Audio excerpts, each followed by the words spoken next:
안녕하세요. 미라클 북클림입니다. 오늘은 바람이 많이 불고 계절이 바뀌고 있는 것을 느끼게 하는데요.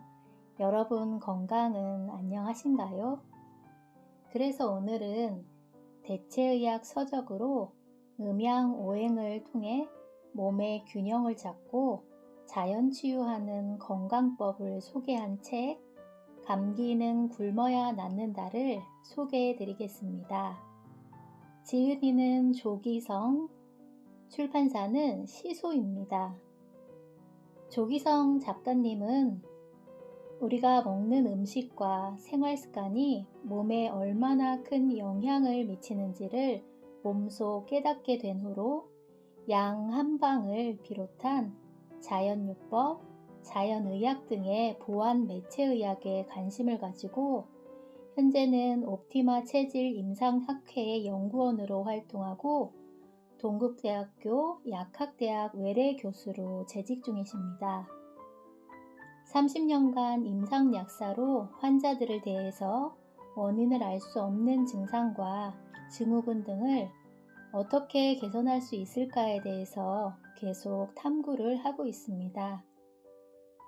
만성질환 치료법을 찾는 사람들에게 도움이 됐으면 하는 바람이다 라고 전하시는데요. 저는 이 책을 읽으면서 팬데믹 시대에 면역력을 높이고 내 몸을 내가 제대로 알아야 건강을 지킬 수 있겠구나 하고 느꼈습니다. 요즘에 MBTI 등 다양한 성격 테스트들이 유행인데요. 이 책에서도 나의 성격과 체질에 맞는 음식, 영양제가 따로 있고 그에 따르면 질병 예방에도 도움이 된다는 것을 재미있게 설명해 주셨습니다. 또한 저자는 우리가 앓고 있는 질환의 가장 큰 원인은 스트레스에 있다고 하시는데요.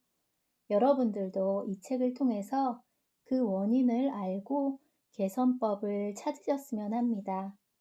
질병이 오기 전에 우리 건강을 음양오행의 성격과 체질에 맞게 관리할 수 있는 여러 방법들이 나와 있으니 그 방법을 나의 생활에 잘 적용하시면 누구나 자연 치유력을 높일 수 있다고 합니다. 그럼 책의 일부를 낭독해 드리겠습니다. 사람의 몸에서 음양을 구분한다.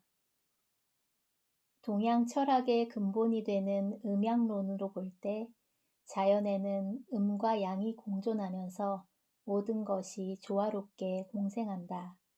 즉, 빛과 어둠, 하늘과 땅, 해와 달, 여름과 겨울, 낮과 밤, 불과 물, 산과 바다, 위와 아래, 어둠과 추움, 동과 정, 밝음과 슬픔 등과 같은 개념이 음양을 나타낸다. 이것은 독립되고 구분된 것이 아니라 함께 존재하는 일원성의 개념이다. 또한 음과 양은 서로 대립하는 것처럼 보이지만 실제로는 서로를 기반으로 의존하고 있다. 음양의 의존성이다. 사람도 자연의 일부로서 남자와 여자로 나뉘며 인체 내에서도 음양이 상대성, 일원성, 의존성의 원칙을 가지고 조화롭게 오장육부를 운행한다. 구분해보면 인체의 겉은 양이고 안은 음이며 뒤, 등은 양이고 앞, 배는 음이다. 또 손등과 손바닥, 우와 좌, 정자와 난자, 교감신경과 부교감신경, 세로토닌과 멜라토닌, 에스트로겐과 프로게스테론 등과 같이 우리 몸에는 유무형의 양음이 존재한다. 장부에서도 양은 육부이고 음은 오장인데 여기서 부는 속이 빈 관이란 뜻으로 음식이 들어왔다 나가는 통로를 의미하고 장은 음식물의 영양을 흡수하여 저장한다는 뜻이다. 몸에서 흐르는 경맥도 음의 성질인 오장의 경맥은 몸의 안쪽으로 흐르고 육부의 경맥은 바깥쪽으로 흐른다. 무서운 상황에 맞닥뜨렸을 때 사람이 몸을 움츠리게 되는 것도 양으로 음을 보호하기 위한 무의식적인 반사 행동이다. 기혈의 생리면에서 본다는 기는 양으로서 활동이고 혈은 음으로서 영양물질이다. 기는 영양물질을 만들어내는 동력이고 혈은 기능 활동을 하는 자원이 되어 서로 뗄 수 없는 의존성을 가지고 있다. 이와 같이 자신의 체질을 음양적인 면에서 이해하여 건강을 관리하는 것이 도움이 되는 이유는 우리가 살아가는 자연의 모든 것이 음양의 조화로 이루어져 있기 때문이다. 우리가 먹는 음식에도 음양이 있으므로 자신의 체질에 맞는 식재료를 선택하는 것이 바람직하다. 양적인 사람은 음의 성질이 강한 음식이 좋고 음적인 사람은 양의 성질이 강한 음식이 좋다. 색깔에서도 붉은색 계열의 옷은 양의 파장이 나오므로 열이 많은 양적인 체질은 피하는 것이 좋지만 유난히 추위를 많이 타는 체질에게는 좋다. 반면에 푸른색 계열의 옷은 양적인 체질에 좋은 옷이라 할 수 있다. 참고로 체질을 음과 양으로 나누는 데 있어서 주의해야 할 점이 바로 실열과 허열이다. 극단적으로 손발이 차서 못 견디겠다며 여름에도 꼭 양말을 신어야 하는 사람이 찬물은 벌컥벌컥 들이켜는 경우가 있다. 이런 현상은 인체 내부의 열이 아주 강해 안에서 꽉 뭉치게 되면 팔다리나 피부에까지 열이 도달하지 못하기 때문에 생기게 된다. 반대로 손발이 열이 나고 얼굴에 열이 올라 아주 더워하는 사람이 찬물을 전혀 못 마시거나 찬물로 입만 축이는 경우가 있다. 이런 현상은 몸이 너무 냉해서 이를 따뜻하게 데우려는 인체의 자구적인 노력이 일시적으로 표면의 열로 나타난 이른바 가짜 열 때문이다. 그러나 허열은 대체로 미세한 열이 지속되며 얼굴에는 열이 오르는데 손발이나 아랫배는 차다. 이를 잘못 판단하면 오히려 역효과가 나게 되니 조심해야 한다. 참으로 인체는 신비한 생명체다. 건강한 장이 수명을 연장한다. 우리가 먹은 음식은 개인마다 차이가 있겠지만 평균적으로 하루 정도면 소화된 찌꺼기로 배출된다. 입, 위, 십이지장에서의 소화 과정을 거쳐서 소장에서는 육모라는 미세한 돌기를 통해 당질과 아미노산, 지방이 흡수되고 대장에서는 소장에서 넘어온 수분의 대부분과 미네랄, 일부 비타민이 흡수된다. 장은 이처럼 영양분의 흡수와 배설이라는 에너지 대사에서 가장 중요한 기본적 역할을 할 뿐 아니라 최대의 면역 기관이기도 하다. 우리 몸 면역세포의 70%는 장에 있기 때문이다. 장내에는 500종류 이상의 장내 세균이 100조 개 이상 살고 있는데 이들의 균형이 무너지면 암이나 감염증, 변비, 설사, 피부질환, 과민성 장증후군, 알러지성 질환의 원인이 될 뿐만 아니라 최근에는 대사성 질환, 정신신경계 질환, 퇴행성 질환 등과도 연관성에 밝혀지면서 더욱더 장에 대한 관심을 높이고 있다. 장내의 환경은 미생물의 비율이 매우 중요하다. 장내 미생물은 유익균 대 중간균 대 유해균이 2대 6대 2로 이루어지는 것이 최적인데 최고의 우세균인 중간균은 요리조리 눈치를 보다가 유익균이 우세해지면 유익균 편을 들고 유해균이 우세해지면 유해균 편을 든다. 그래서 기회균이라고도 하지만 유익균과 중간균이 합친 연합군을 만드는 것이 최고의 장내 환경을 만드는 지름길이다. 최근에는 장내 미생물의 중요성 때문에 건강한 사람의 대변 속에 사는 유익균을 환자의 장 속에 뿌려주는 대변 이식술에 대한 연구도 활발하다. 이렇게 중요한 장내 환경은 최초에 어떻게 형성될까? 아기는 엄마의 배 안에 있는 동안 완전 무균 상태에서 자란다. 그러다가 자연분만을 통해 출생하는 과정에서 양수의 면역 물질과 엄마 질 속의 균들을 흡입하게 되는데 이때 엄마의 대장 세균들도 같이 태아의 입을 통해 장으로 유입된다. 때문에 일부 산부인과에서는 제왕절개로 태어난 아기의 몸에 엄마의 분비물을 일부러 묻혀주기도 한다. 이러한 관점에서 본다면 요즘 유행하는 무통주사도 한 번쯤 고려해 보아야 한다. 산모가 진통을 하면서 이리저리 자세를 바꾸는 것은 통증을 이기기 위한 몸부림이기도 하지만 태아가 잘 나오기 편한 자세를 찾도록 서로 교감하는 과정이기도 하다. 이때 무통주사를 맞으면 근육이 맥을 놓게 되어 태아가 균을 경험하는 과정이 생략될 수 있다. 산모는 태어날 아기에게 전달하기 위해 대장에서 제대로 훈련받은 유익한 장내 세균을 선발해 모유 속에 미리 옮겨 놓는다. 임신하지 않은 사람보다 7배나 많은 박테리아가 임산부 유방 근처의 면역 림프샘에서 발견되는 이유이다.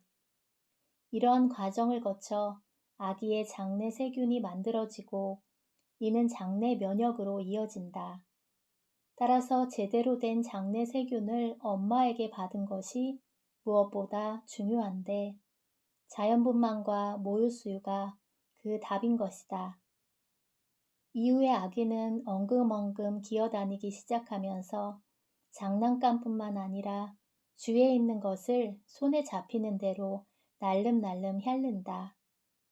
이 행위는 아직 장의 면역이 발달하지 않은 아기가 가급적 많은 균을 몸에 끌어들여 장 면역을 높이려는 본능이다. 이때 부모가 더럽다고 손을 자주 씻기거나 모태할도록 막는 것은 오히려 장의 면역을 떨어뜨리는 행동이 될 수 있다. 유해균이 우수한 나쁜 장내 환경에서는 음식물 중에 단백질이 분해되면서 만들어지는 암모니아, 황화수소, 페놀, 인돌, 아민 등이 독소와 독가스로 작용한다. 이와 함께 장 점막 세포가 느슨해지거나 탈락하여 장에 누수가 생기는 장누수 증후군이 생긴다. 장누수가 생기면 독소가 체내에 유입되어 혈관을 타고 몸 전체를 돌아다니며 각종 대사성 질환, 심혈관 질환, 면역 질환, 알레르기, 피부병, 뇌질환 등을 일으킬 수 있다. 건강한 장 점막의 유지가 장의 건강뿐 아니라 전신의 건강에도 중요한 이유다. 장 누수의 원인은 건강하지 못한 음식 섭취와 스트레스다. 스트레스는 항스트레스 호르몬인 코르티솔을 과도하게 분비시켜 장 점막을 망가뜨린다. 예로부터 잘 먹고 잘 싸고 잘 자면 병이 없다고 했다. 잘 사려면 장이 건강해야 한다. 그러나 현대인은 점점 나빠지는 공기의 질과 건강하지 못한 음식에 늘 노출되어 있어서 장의 건강을 지키기가 쉽지 않다. 이러한 유해 환경으로부터 장을 건강하게 지키려면 어떻게 해야 할까? 우선 건강한 식생활 습관을 가져야 한다. 유익균들이 좋아하는 곡류와 채식 위주로 식단을 바꾸고 장에 해로운 밀가루 음식, 고기 위주의 식단, 가공식품, 냉한 음식, 미주신경을 자극하는 카페인 음료, 항생제, 농약, 방부제 등을 피해야 한다. 식이섬유 중에서 수용성 식이섬유는 과일과 해조류, 콩류, 버섯류 등에 많으며 장의 수분과 결합하여 젤처럼 되므로 변을 부드럽게 해주고 장 속의 독소를 희석시킨다. 불용성 식이섬유는 채소의 질긴 부위로서 샐러리, 배추, 통곡류, 감자, 고구마 등에 많으며 특히 과일의 껍질에 많이 있는데 배변의 부피를 늘리고 장 운동을 활발하게 하여 유해균을 몸 밖으로 배출시킨다. 밀가루에 들어있는 글루텐이라는 단백질은 점성이 강해 장을 덮어버리므로 장의 조직들을 손상시킨다. 현재 우리나라에서 유통되는 밀가루는 수입산이 대부분인데 이 밀들은 1940년대부터 종자개량 등을 통해 단위당 수확량을 늘리고 글루텐 함량을 엄청 높인 것들이다. 원래 국산 밀은 글루텐의 함량이 낮아 점성이 낮다. 더군다나 주식을 쌀로 먹었던 우리에게는 밀을 먹기 시작한 역사가 짧기 때문에 장을 위해서는 가능한 피하는 것이 좋다. 장에는 행복 호르몬이라 불리는 세로토닌의 95%가 만들어지는데 뇌를 제외하고 세로토닌이 발견된 것은 장이 유일하며 장과 뇌가 서로 소통할 수 있도록 이어주는 매개물질이라 볼 수 있다. 따라서 이를 잘 분비시킬 수 있는 행동들은 건강한 장을 만드는 중요한 요인이 될 수 있다. 개인적으로는 운동, 명상, 걷기 등을 통해 마음을 다스림으로써 분비가 잘 되지만 인간관계에서 서로 웃고 칭찬하고 안아주고 선행을 할 때도 잘 분비된다. 마음을 잘 다스리는 것과 건강한 인간관계가 장의 건강에도 필수적인 이유다. 기상 후 아침에 바로 대변을 보는 사람은 장이 건강한 사람이다. 새벽 5시부터 7시까지가 대장 운동이 가장 원활해지는 시간이므로 이때 일어나서 경락의 흐름에 따라 대변을 본다는 것은 내부 장기들의 자연적인 흐름이 지켜지고 있다는 뜻이다. 식후에 복압으로 대변을 보거나 먹는 음식에 따라 수시로 대변을 보는 사람은 일찍 자고 일찍 일어나는 습관을 통해 대장 경락의 흐름에 생활 리듬을 맞추는 것이 좋겠다. 지친 장의 치료법. 일본의 의학 박사인 아오키 아츠시는 다음과 같은 방법으로 장을 위한 공복 시간 갖기를 추천했다. 1일 3식을 지속적으로 하면 위와 장이 쉴 시간이 없으므로 일주일에 한 번씩 16시간 이상 공복 시간을 갖는다.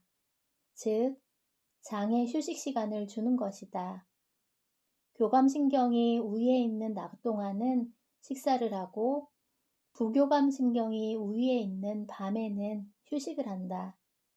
저녁 식사를 하고 나서 4시간 후에 잠자리에 들고 8시간 정도 수면을 취한 뒤 깨어나 4시간 이상이 경과했을 때 식사를 하면 16시간 공복을 유지할 수 있다.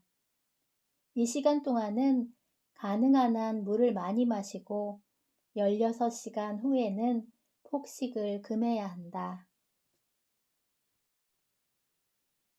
감기는 굶어야 빨리 낫는다.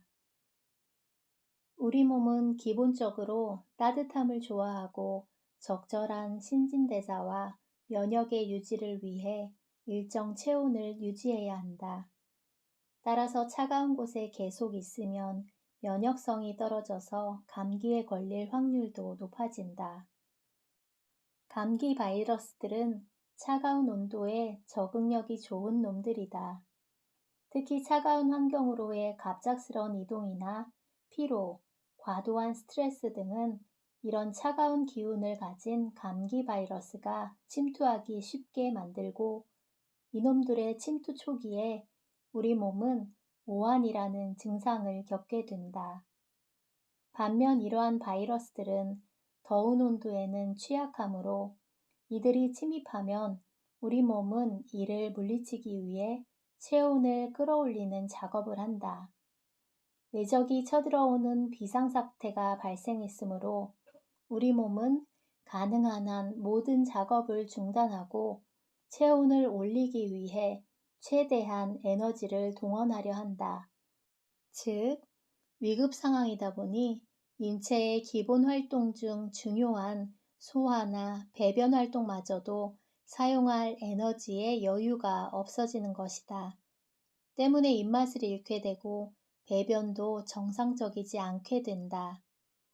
음양이 잘 조화된 건강한 상태의 우리 몸은 외부에서 찬 기운을 포함한 바이러스가 우리 몸 안으로 들어오면 당연히 이를 내보내려고 한다. 즉, 1차적으로 코의 점막에서 가벼운 콧물이나 재채기 등의 증상을 일으키고, 이게 뜻대로 되지 않으면 2차적으로 아주 많은 콧물, 가래를 내보내거나 코를 막아서 코막힘 증상이 생기게 된다.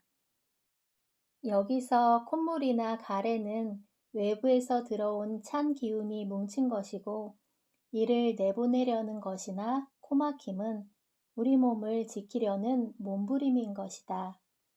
이 과정을 항히스타민제 등으로 중단시켜버리면 잠시 콧물이나 코막힘은 멈추지만 찬 기운은 몸에 여전히 남게 되어 감기는 더 오래가게 된다. 이처럼 감기에 대항하기 위해 인체의 에너지를 많이 사용하게 되는 경우나 찬 기운을 내보내기 위해 몸을 따뜻하게 해야 할 때 인체에서는 효소의 역할이 매우 중요해진다. 우리 몸에서 만들어지는 효소는 대사효소와 소화효소로 나뉘는데, 이들은 상황에 따라 상대를 도와준다. 즉, 몸에서 다양한 대사활동이 진행될 때는 소화효소가 대사효소로 이동해 도와주고, 과식을 하거나 체했을 때는 대사효소가 일부 소화효소로 이동한다. 밥을 먹고 나면 졸린 이유가 대사효소를 가져다 쓰기 때문이다. 특히 인체가 질병에 걸려 싸워야 할 위급 상황에서는 소화효소의 적극적인 지원을 받아야 이겨낼 수 있다. 감기에 걸렸을 때 인체는 이와 싸우기 위해 체온을 높이고 에너지를 많이 쓰게 되므로 소화효소가 대사효소로 이동하게 되고, 소화효소의 여력이 줄어들므로 입맛을 잃게 된다. 이를 무시하고 억지로 먹으면 오히려 위장에 탈이 난다. 노인이 되어 음식을 적게 먹게 되는 이유도 보다 중요한 대사효소를 유지하기 위해 소화효소의 사용을 줄이려는 자연적인 인체의 노력이다. 하지만 우리의 정에 넘치는 어머님들께서는 보통 자식이 감기에 걸리면 안타까운 마음에 고기 반찬과 영양가 넘치는 음식을 마련하신다. 당연히 자식을 사랑하는 애틋한 마음에서이다. 그러나 이것은 잘못된 방법이다. 개나 고양이든 반려동물을 키워본 사람은 알겠지만, 동물들은 몸에 질병이 생기면 아무리 좋은 먹이를 주어도 질병이 나을 때까지는 먹이를 거부한다. 이러한 행동은 몸을 살리기 위한 필사적인 조치이다. 따라서 감기에 걸리면 굶어야 빨리 나을 수 있다. 기본적인 체력 유지를 위해 굶을 수가 없다면 소화가 다 된 음식인 죽을 먹거나 소식을 하거나 소화제를 먹는 것이 감기의 치료에 도움이 된다. 자연에는 식물효소, 동물효소, 미생물 효소 등 효소가 풍부하게 존재한다. 그러나 우리의 먹거리 중 많은 부분이 생산과 소비되는 과정에서 효소가 고갈된 채 식탁에 오르게 되는 것이 현실이다. 즉, 대량 생산을 위한 과정에서 사용하는 농약, 화학 비료, 그리고 인공 사료들은 식품이 본래 가지고 있는 자연의 효소를 줄어들게 하고 가공되거나 화학 첨가물들이 첨가되어 생산되는 식품, 인스턴트 식품 등에는 효소가 거의 없기 때문이다. 조리 과정에서 사용하는 강한 열도 효소를 파괴한다. 특히 냉장 보관은 과일이나 채소의 신선도를 유지하기 위해 필요하지만 장시간의 보관은 효소의 파괴를 가져온다. 현대인들은 스트레스로 쌓인 열을 해소하기 위해 무의식적으로 냉장고에 보관된 냉음료를 마구 소비한다. 얼죽아라는 표현은 젊은이들 사이에 유행하는 신조어다. 얼음이 넘치는 시원한 음료를 마시는 자극적인 TV 속 광고는 이를 더욱 유혹한다. 그러나 효소는 따뜻한 온도에서 유지 내지 번식을 하고 위장도 따뜻한 음식이 들어가야 소화효소가 잘 분비된다. 이런 면에서 보면 안전 상비 의약품의 한 가지로 편의점에서 판매되는 액상 소화제들이 모두 냉장고에 보관되어 판매되는 현실은 이를 무시한 안타까운 현실이다. 결국 이런저런 이유들로 인해 소화효소가 다량 소모되고 이는 대사효소의 부족으로 이어지면서 우리 몸에서는 각종 질환이 발생하고 노화가 빠르게 진행되는 상태에 이른다. 따라서 현대인에게 효소의 복용은 가히 필수적이라 말할 수 있겠다. 우리가 흔히 접할 수 있는 음식 중에서 효소제로서 가장 권장되는 음식이 무이다. 무는 효소를 풍부하게 갖고 있어서 실제 음식점의 기본 반찬으로 쓰이고 있다. 중국 음식점에서는 단무지가 밀가루 음식의 소화제로, 설렁탕집에서는 깍두기가 기름진 음식의 소화제로 쓰인다. 일반 가정뿐만 아니라 고기, 생선을 취급하는 음식점에서도 소화를 돕기 위해 항상 물을 함께 넣어 요리한다. 우리의 전통 음식인 김치, 된장, 청국장, 간장 등은 효소가 많은 훌륭한 발효식품이다. 지금도 잔칫집과 같이 다량의 음식을 먹게 되는 곳에는 항상 효소가 많은 식혜와 수정과가 디저트로 나온다. 이런 음식들은 과거 먹을 것이 풍부하지 못했던 시기에 우리 선조들의 질병을 이겨내게 해준 더할 나위 없이 훌륭한 효소 건강식품이었다. 최근 발효식품이 암세포나 성인병 억제에 효과적이라는 잇따른 연구 발표도 이를 뒷받침해준다. 필자는 개인적으로 이러한 음식 문화를 유산으로 물려준 우리의 조상들에게 무한한 존경심과 감사의 마음을 전해드리고 싶다. 하루 2리터의 물을 마셔야 하는 이유. TV에서 화장품을 광고하는 연예인들의 피부는 마치 물을 가득 머금고 있는 듯 생기 있고 곱다. 수분이 풍부한 피부는 보기에도 좋지만 몸 전체의 건강을 반영한다. 피부를 포함하여 우리 몸의 기초가 되는 세포가 건강하려면 수분이 풍족해야 하는데 그렇지 못하여 건조해지면 노화 현상이 가속화된다. 나이가 들면서 세포 내의 수분 유지량은 점차 감소되어 매 10년마다 3리터의 수분을 잃게 된다고 한다. 이는 갈증을 느끼는 감각도 퇴화되면서 더욱 가속화되는 현상으로 당연히 세포의 활력도 떨어지게 된다. 그러므로 건강한 몸을 유지하는 중요한 방법 중에 하나가 물 마시기이다. 지구 표면의 70%가 수분이고 우리 몸도 70%가 수분으로 물은 생명의 원천이라 할 수 있다. 수분이 각 조직에 충분히 공급되지 않으면 모든 장기의 활동이 느려지고 각종 질병과 좋지 않은 증상들이 나타난다. 반면 충분한 수분은 우리 몸의 신진대사를 원활하게 하고 체온을 정상으로 유지시킨다. 잠자기 전에 물을 한 컵 마시면 체온이 잘 유지되어 편안한 잠을 잘 수 있다. 물 치료 분야 최고의 권위자인 영국의 바트만 게리지 박사는 물의 의학적 약용 연구에서 현대의 만성 질환들은 체내에 물이 부족해서 오는 것임을 수많은 임상 과정을 통해 증명했다. 물이 부족해지면 원활한 수분 대사와 생리 기능의 장애로 만성 염증과 많은 질병을 초래하게 된다. 기본적으로 수분은 우리 몸의 노폐물을 없애주는데 우리 몸에는 생각보다 많은 노폐물이 쌓여 있다. 노폐물은 몸의 독소로 작용하므로 이를 세정하는 데는 최소한의 물이 필요하게 되며 새로 유입된 물은 오래된 물을 밀어내고 깨끗한 혈액을 만든다.